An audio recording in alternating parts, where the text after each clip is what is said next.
मेरे प्रिय आत्मन, प्रेम क्या है? जीना और जानना तो आसान है, लेकिन कहना बहुत कठिन है।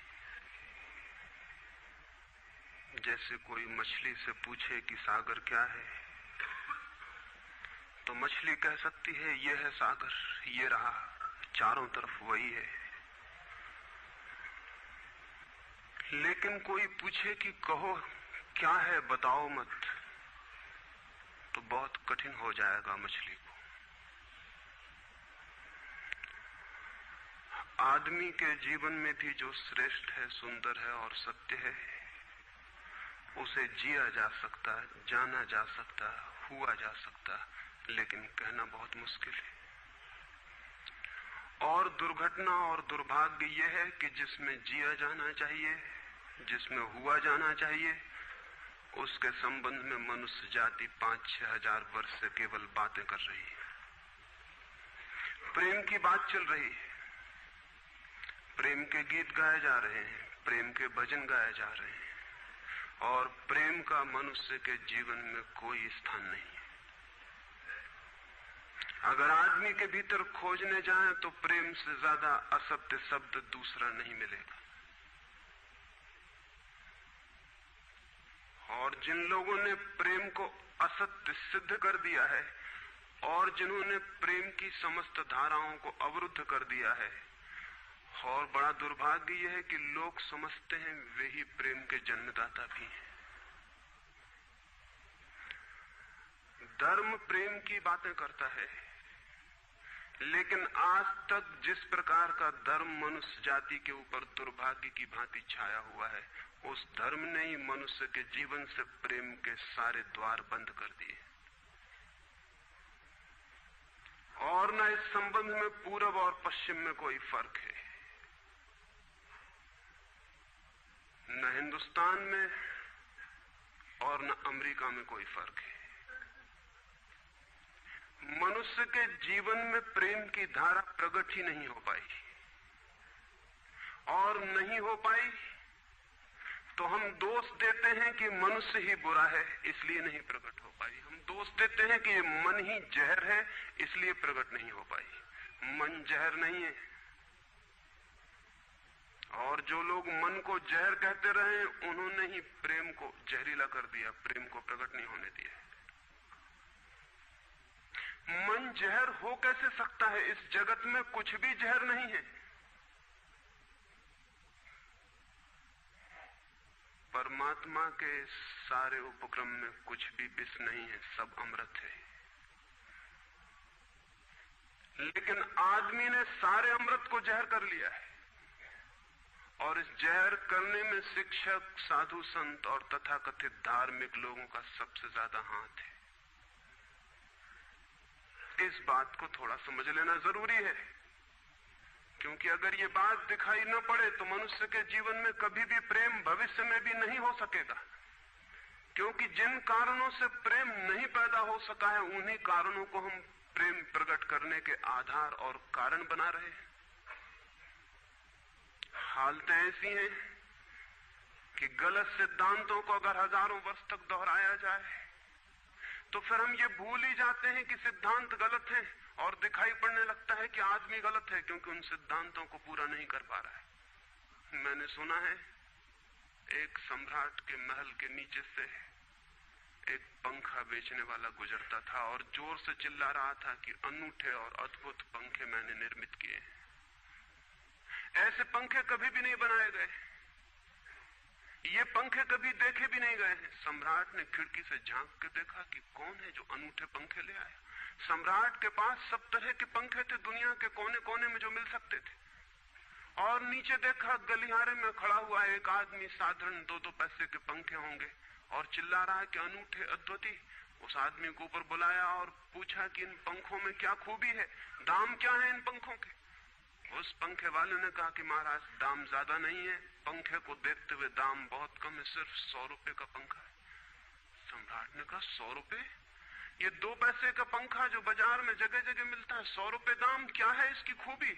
उस आदमी ने कहा खूबी ये पंखा 100 वर्ष चलता है, 100 वर्ष के लिए गारंटी है, 100 वर्ष से कम में खराब नहीं होता है।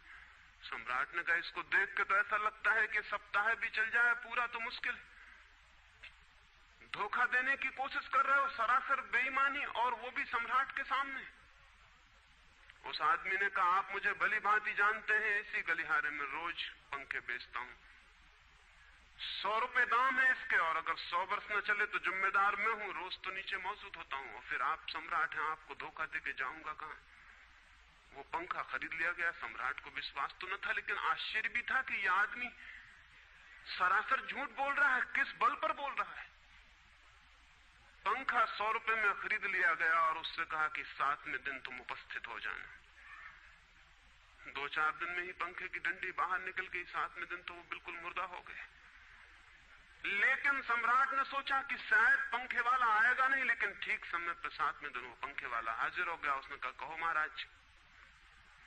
उन्होंने कहा कहना नहीं है, ये पंखा पड़ा हुआ है टूटा हुआ, ये 7 दिन में ये गति हो गई, तुम कहते 100 वर्ष चलेगा।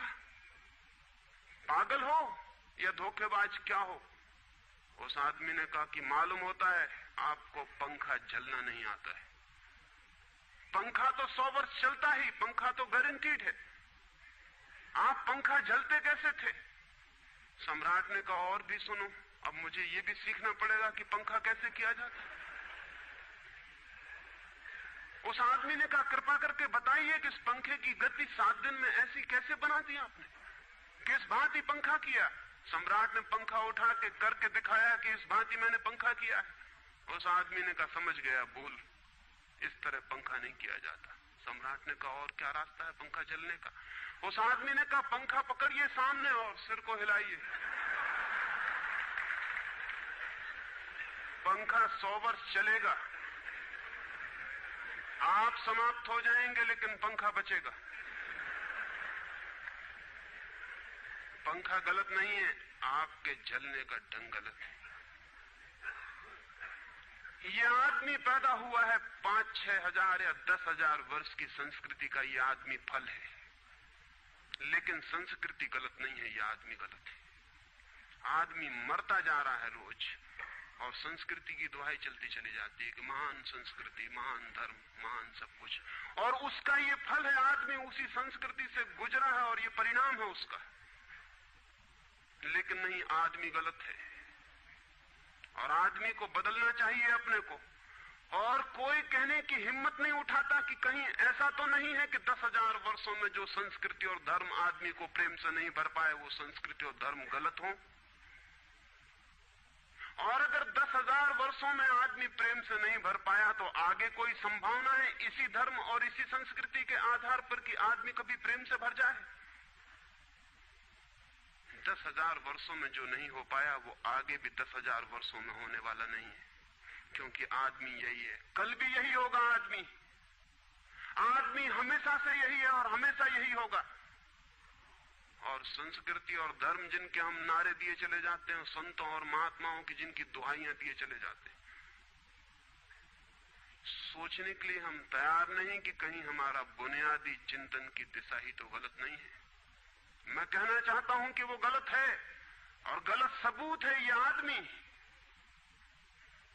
और क्या सबूत होता है?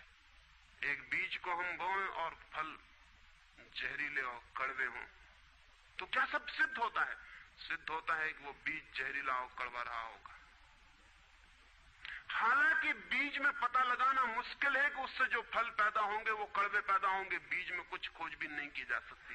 बीज को तोड़ो फोड़ो, कोई पता नहीं चल सकता कि इससे जो फल पैदा होंगे वो कड़वे होंगे। बीज को वो 100 वर्ष लग जाएंगे, वृक्ष होगा, बड़ा होगा, आकाश में फैलेगा, तब फल आएंगे और तब पता चलेगा कि वे कड़वे। 10 हजार वर्ष में संस्कृति और धर्म के जो बीज बोए गए हैं, ये आदमी उसका फल है और ये कड़वा है और घृणा से भरा हुआ है। लेकिन उसी की दुहाई दिए चले जाते हैं हम और सोचते हैं उससे प्रेम हो जाएगा।